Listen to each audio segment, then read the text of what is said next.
ta gil galin ka chia an le tui nong pia ki sam na khempeuh ki ching ta nong si gian kom ya su non ta hong i mu sa jing phal vak chang i cây nông khang lâu xa đi sim cây nông kem hi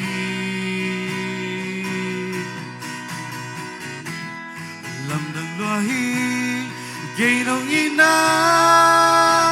ngày xưa gió đi cây đại ban tê nâng ngon nông y nông po ca hi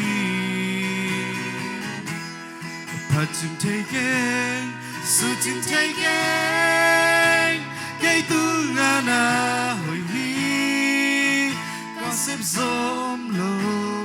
đời qua nam kim kê nông xa xa khi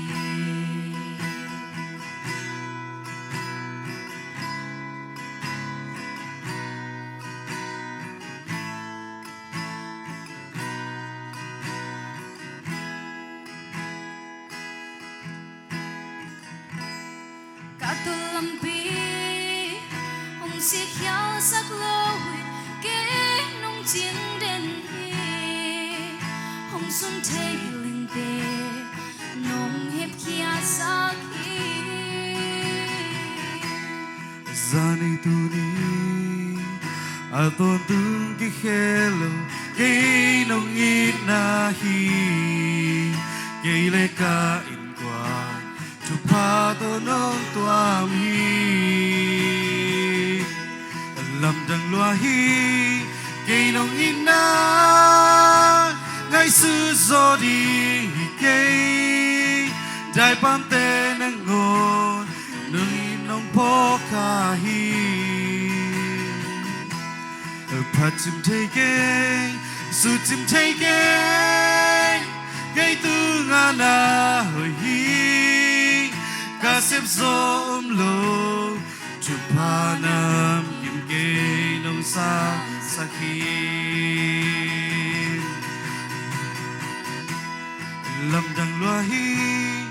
cây nông in nam ngày xưa gió đi cây đại ban tê nang ngon nông in nông po ca hi phát chim thấy keng su chim thấy keng cây tu ngà na hồi hi ca xếp gió ôm lô Thupha nam kim kê nông sang xa khi Thupha nam kê nông sang xa khi lung đam ik sang man te zong ma ban pa to pan kom pi he no